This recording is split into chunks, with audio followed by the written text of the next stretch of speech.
Bismillahirrahmanirrahim.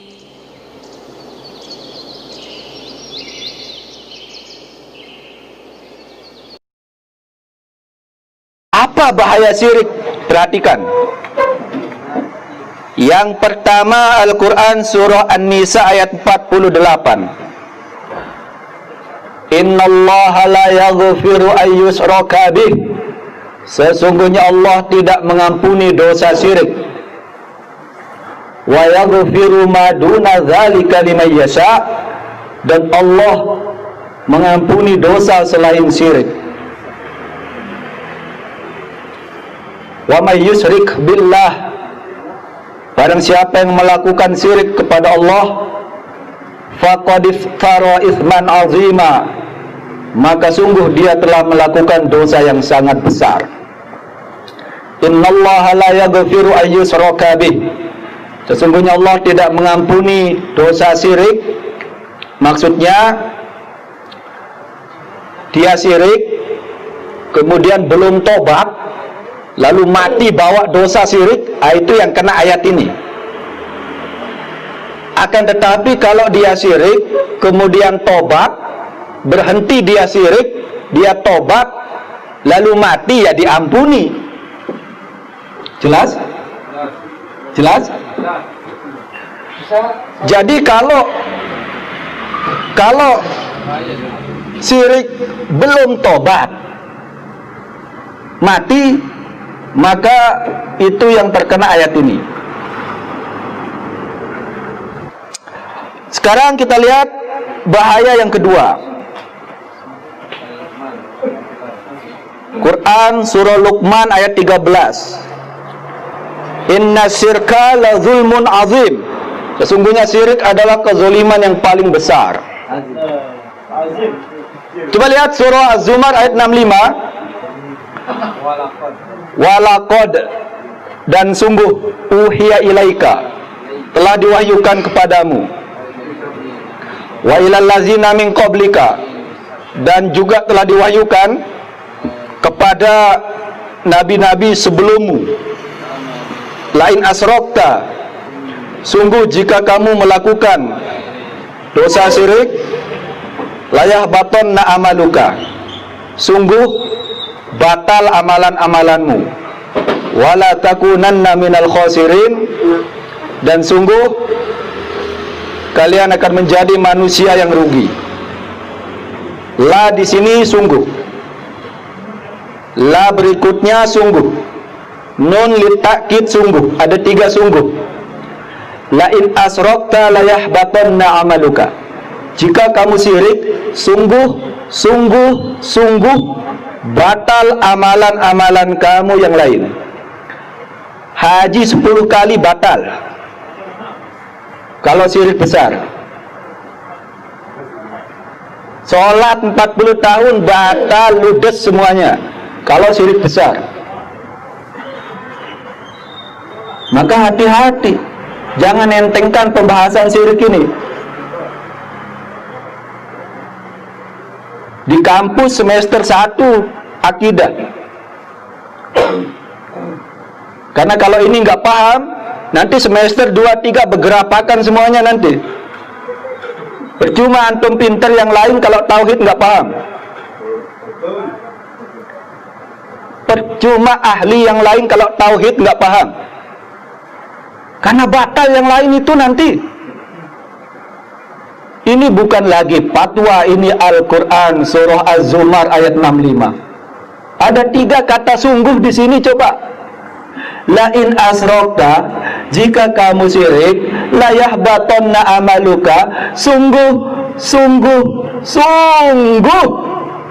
batal amalanmu yang lain. Haji 10 kali batal kalau syirik besar. Maka ini yang penting kita pelajari dulu sebelum yang lain. Ya, sebagian orang dia alergi dengar kata syirik. Dengar katanya saja sudah alergi. Syirik doang terbahas Pak Ustadz dia katanya. Entah undangan Lema Malik katanya. Loh, akhirnya nggak ada yang berani menyampaikan tentang syirik ini. Akhirnya syirik berjamaah. Coba lihat bahaya berikutnya. Hadis Bukhari Muslim. Ala ukhbirukum bi akbaril kabair. Maukah aku kasih tahu kalian dosa yang paling besar? Ya, yang pertama al-israku billah, syirik kepada Allah. Lihat ayat berikutnya. Surah Al-Maidah 72. May yusyrik billah, siapa yang syirik kepada Allah, faqad haramallahu alaihil jannah, maka sungguh Allah haramkan sorga untuknya. Wa ma'wahun nar, pasti tempat kembalinya adalah neraka. Wa malil zalimina min ansor, dan orang zalim itu tidak punya penolong. Coba, haram tambah surga. Saya gawe dosa syirik, belum tobat, mati bawa dosa syiriknya, haram tambah surga. Kata Al-Quran surah Al-Maidah ayat 72, may yusyrik billah, siapa yang melakukan dosa syirik, faqad haramallahu alaihi jannah, haram masuk surga. Coba, hukuman apa yang lebih ngeri dari ini? Haram tambah surga. Kalau saya mengatakan haram sudah tinggal di Lombok Timur, nggak apa-apa, masih ada Lombok Barat, Lombok Utara. Haram sudah di Lombok, nggak apa-apa, masih ada Pulau Jawa. Haram di Jawa, nggak apa-apa, masih ada pulau yang lain. Tapi kalau haram tambah surga, mau kemana? Dosa paling bahaya niki. Maka ketika ada yang menyampaikan tentang bahaya syirik, materi syirik itu karena ustadz itu sayang kepada umat, gak mau kita itu lihat umat kita ini capek-capek beramal, batal amalannya.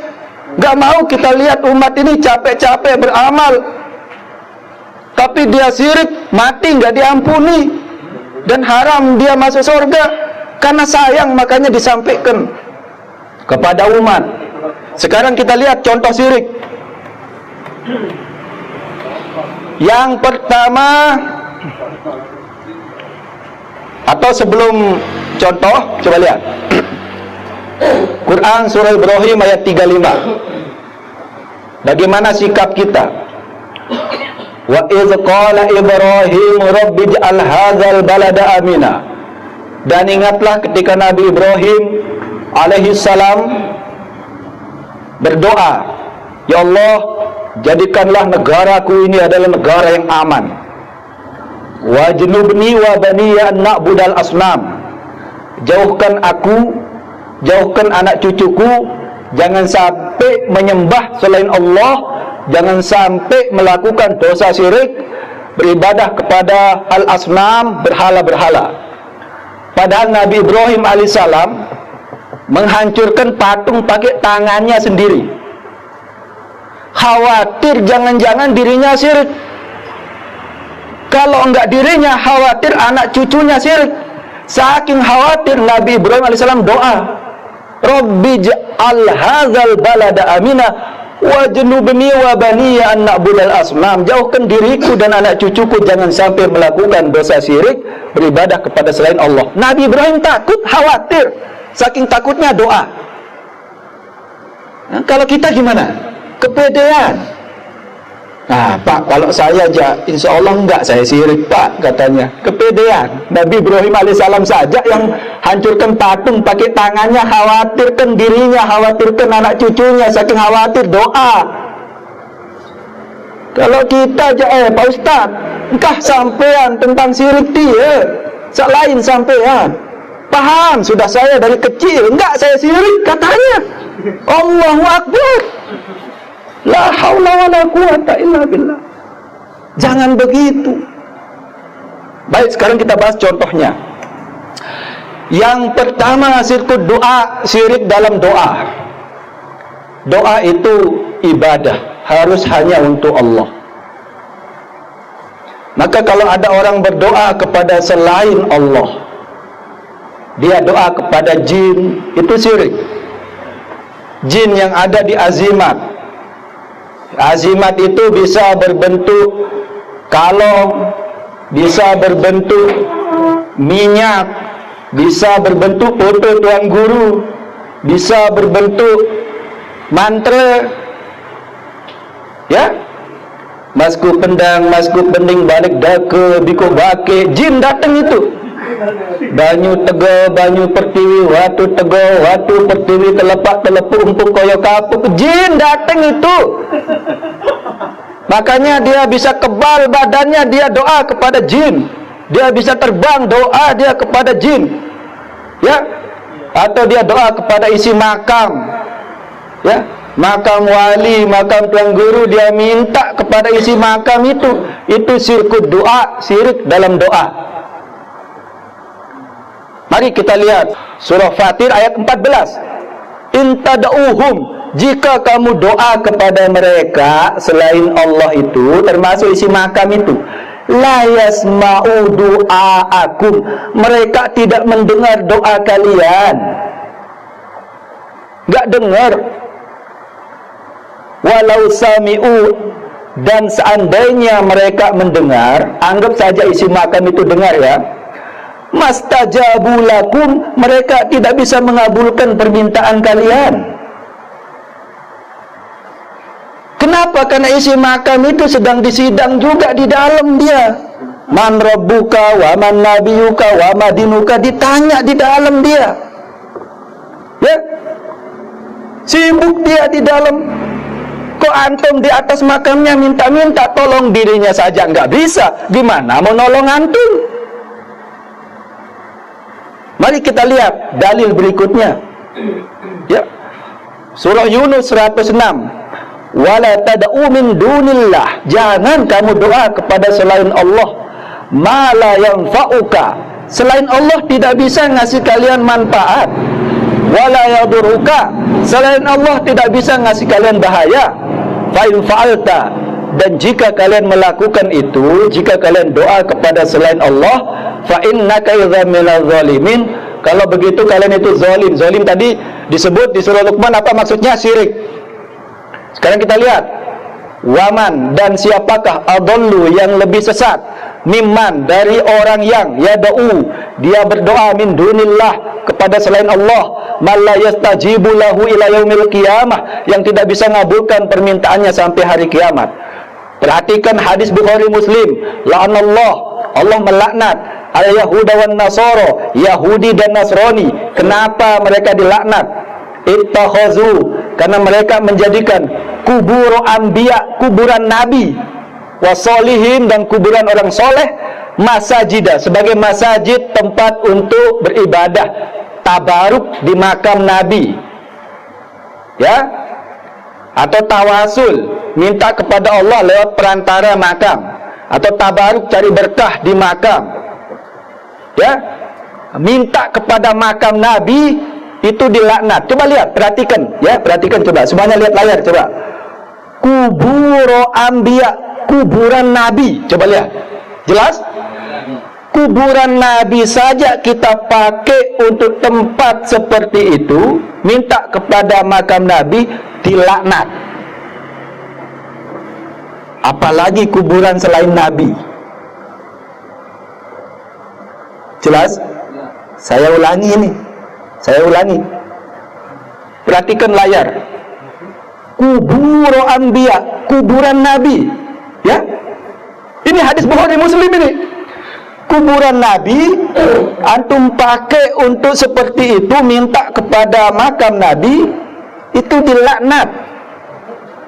Apalagi kuburan selain nabi. Saya pergi kuburan dia.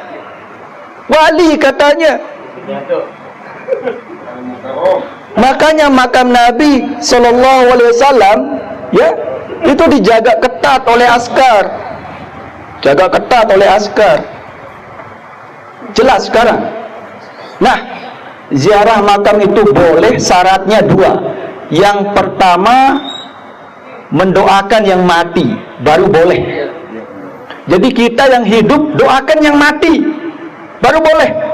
Allahumma ghfir lahu Allah ampuni dia, warhamhu, rahmati dia, dan seterusnya. Kita yang hidup doakan yang mati.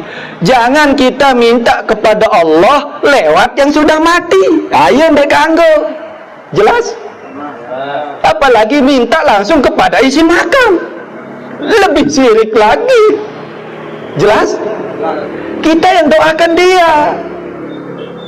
Dan saya tanya kalian, pemuda, siapa yang berhak mendapatkan doa kita? Kakek nenek kita, betul? Maka datangilah makam nenek, kakek, keluarga kita, doakan dia. Ngapain kita datang ke makam, nggak tahu saya ke makam dia? 2 bis jauh-jauh datang. Saya tanya, makam siapa sih dia datangi ini 2 bis? Baru dia diangkat tahun, milu-miluan doang katanya. Allahu Akbar. Lebih baik sida datangi makam Papu Balo, sida doakan dia manfaat. Jelas? Jelas? Yang kedua, ziarah makam yang kedua tujuannya adalah supaya kita ingat mati. Di makam kita merenung, lihat batu nisan berlumut. Ya Allah, bagaimanapun saya hidup di dunia ini, ujungnya saya mati juga seperti yang ada di makam ini. Merenung kita di pemakaman, pulang dari pemakaman, tobat kita, menyesal kita. Iya, tujuan ziarah makam, ingat mati. Sekarang tidak, ingat hidup. Lamun sakit datang jauh kuburan, jauh kocor, berserau, mandi kadang-kadang. Ada sehat katanya, Allahu Akbar. Bareh lamun tebala, syirik tiara, kearifan lokal katanya. Allahu Akbar. La haula wala quwwata illa billah. Ini penting karena musibah, wisata, religi, makam, bulan. Ya Allah, kearifan lokal katanya. Kesyirikan lokal dibilang kearifan lokal. Musibah. Yang kedua kita bahas syirkul khauf, syirik dalam takut. Jadi takut itu ibadah untuk Allah saja. Mari kita lihat Surah Ali Imran 175. Innama zalikumus syaitan. Sesungguhnya yang demikian itu adalah setan. Yukhawifu awliya'ahu, yang menakut-nakuti wali-walinya. Nah, di Al-Quran ini disebutkan wali-wali setan. Jadi ada wali setan itu. Ya, bisa terbang pakai bantuan jin, itu wali setan. Ya, kebal pakai bantuan jin, wali setan. Fala takhafuhum, jangan kalian takut kepada mereka selain Allah itu. Wa khafuni, takutlah kalian hanya kepadaku, yaitu Allah. In kuntum mu'minin, jika iman kalian benar. Perhatikan, takut itu ada 2. Yang pertama disebut dengan khaufus sir, takut yang sir, yang rahasia, yang gak kelihatan, yang gaib. Itu ibadah untuk Allah saja. Jadi nggak boleh kita takut kepada jin, itu syirik. Takut kepada hari sial, bulan sial, tahun sial, nggak boleh. Takut kepada kuburan, lewat kuburan ngebel 3 kali, tit lewat katanya. Lewat pohon beringin betabe yang lewat katanya. Syirik nggak boleh. Siapa antum tabein? Jin yang ada di pohon itu? Kalau dia jawab aro liwat bae payem betabe-tabe berembe, nggak ada itu. Ya. Yang kedua namanya khaufut tabi'i, takut yang tabiat manusiawi kita takut. Kalau ini boleh. Dalilnya apa? Nabi Musa alaihissalam, ya, lempar tongkatnya jadi ular, lari dia takut. Dipanggil, ambil lagi ular itu, berubah lagi jadi tongkat, diambil. Jadi takut sama ular boleh, itu namanya khaufut tabi'i. manusiawi. Takut sama COVID-19 boleh, itu namanya khaufut tabi'i. Takut sama orang gila bawa pedang ngamuk, kita takut boleh, tabiat manusiawi takut. Ini penting, penting. Nah, ini ada pertanyaan takut sama istri katanya. Saya nggak jawab ya, nggak jawab. Termasuk takut yang mana? Ini jemaah pertanyaannya macam-macam aja. Takut sama istri katanya. Baik, ini penting jemaah. Kenapa? Karena ada orang salah paham, semangat tapi kurang ilmu. Apa katanya? Engkau takut le corona, makhluk dia katanya. Allahu Akbar. Jangan takut sama corona, corona itu makhluk katanya. Allahu Akbar. Orang kalau nggak paham akidah yang benar, percaya dia tentu katanya. Tapi kalau kita ngaji seperti ini, salah itu, kurang tepat. Sekarang sama dengan mengatakan, ya, ada buaya, engkau takut lek bebalo, makhluk dia katanya, sama, mirip lah kira-kira. Coba yang mengatakan jangan takut sama corona, makhluk, suruh dia nyemplung di buaya. Pakai kaidahnya yang tadi, makhluk dia katanya. Berani enggak? Enggak berani dia, loh. Katanya makhluk. Corona lebih bahaya daripada buaya. Buaya kelihatan, corona enggak kelihatan. Betul? Jadi ada dua. Khaufus sir, takut yang enggak kelihatan, yang gaib, itu ibadah untuk Allah, itu enggak boleh. Takut sama hantu enggak boleh. Takut sama jin enggak boleh. Takut sama hari sial enggak boleh. Takut sama bulan sial enggak boleh. Takut sama kuburan bertabik-tabik enggak boleh itu, ya. Takut sama bak bunut enggak boleh. Begitu enggak boleh. Kalau ada yang bilang engkah jog tahu dia ya simbit, lewat saja. Auzubikallimatillahi tammati min syarri ma khalaq, lewat, enggak apa-apa. Ya. Begitu. Kalau ada yang bilang kah sugul jelo di jelonu bahaya, sugul sudah hari itu, tunjukkan sama masyarakat, nggak apa-apa, ya. Begitu rumusnya. Kalau kita takut hanya kepada Allah, maka yang lain takut kepada kita. Umar bin Khattab radhiyallahu anhu, kalau lewat di satu gang, jin-jin yang ada di gang itu cari gang lain. Kenapa? Karena Umar bin Khattab radhiyallahu anhu hanya takut kepada Allah. Lah kalau antum lewat di gang kuburan, ini yang lari antum atau jinnya? Nah, mungkin kemarin antum, sekarang balik ya, balik. Udah belajar akidah sekarang. Baca doa auzubikallimatillahi tammati min syarri ma khalaq, lewat bismillah, enggak apa-apa. Kemudian sirkut ta'ah, syirik dalam ketaatan. At-Taubah 31. Ittakhadhu ahbarahum wa ruhbanahum arbaban min dunillah. Mereka Yahudi, Nasrani menjadikan rahib, tokoh agamanya sebagai arbaban, Tuhan min dunillah, selain Allah. Sahabat yang bernama Adi bin Hatim mengatakan, Nabi kami tidak menyembah mereka. Lalu dikasih tahu sahabat Adi bin Hatim ini, alaysa yuharrimuna ma ahallallah fatuharrimunahu wa yuhilluna ma harramallah fatuhillunahu. Bukankah mereka mengharamkan apa yang Allah halalkan, lalu jemaahnya ikut? Mereka menghalalkan apa yang Allah haramkan, lalu jemaahnya ikut. Itulah bentuk dia mengibadahi tokohnya, fatilka ibadatuhum. Jadi maksudnya gini, Allah mengatakan haram, lalu tokohnya bilang halal, jemaahnya manut saja sama tokoh. Nah, itu dia bentuk menuhankan tokohnya itu, ya. Artinya apa? Ustadz, kiai, tuan guru, dosen, tokoh kita ikuti kalau ucapannya sesuai dengan Al-Quran dan As-Sunnah, ikuti. Kalau tidak sesuai dengan Al-Quran, tidak sesuai dengan As-Sunnah, buang. Jelas?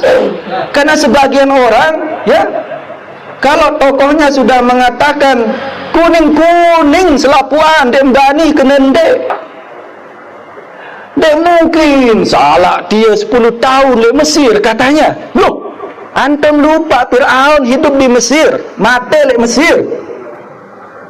Iya. Kadang-kadang antum diajak oleh tokoh, ayo kita nginep di makam, katanya tokohnya. Terus masyarakatnya lah, dia mungkin salah dia, katanya. Ya, jubahnya belik, dia mungkin salah, katanya.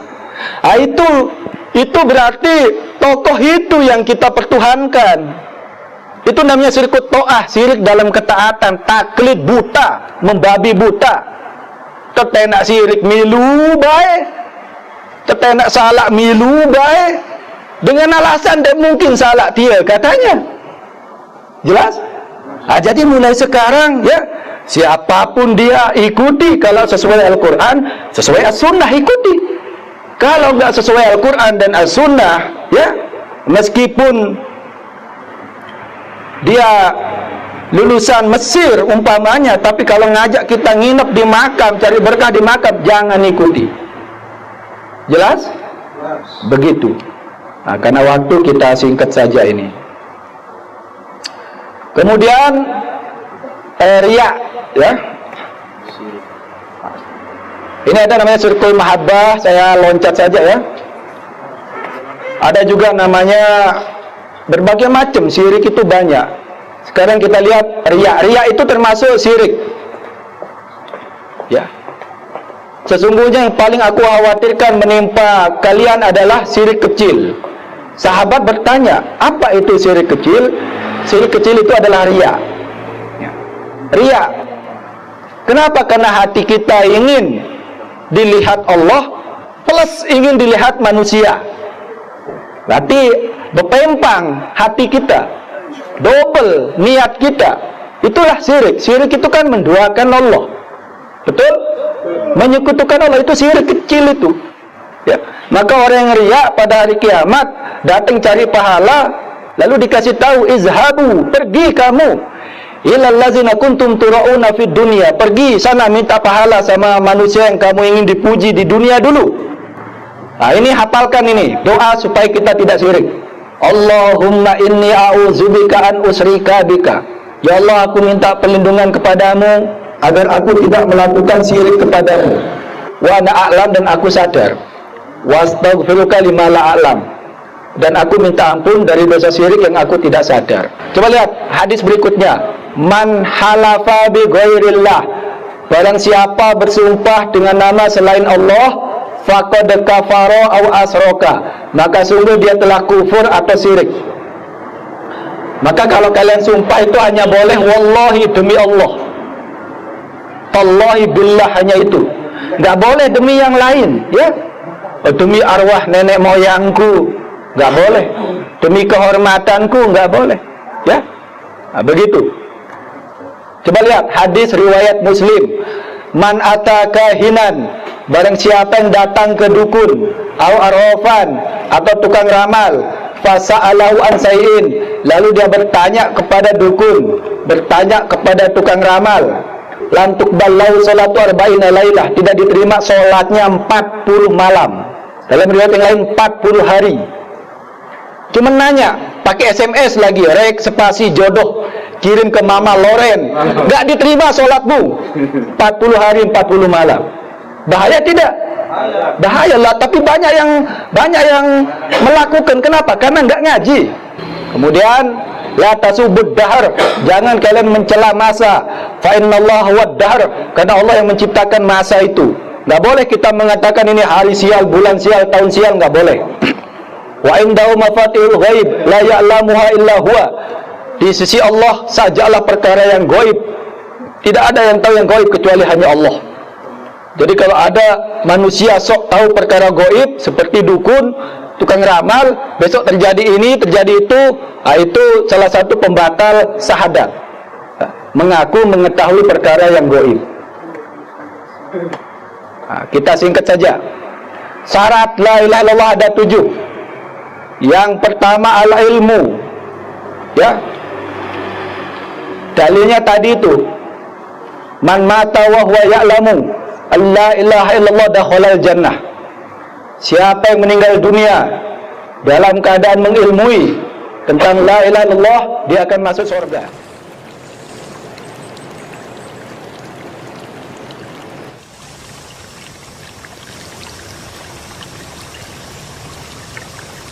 كفارة المجلس.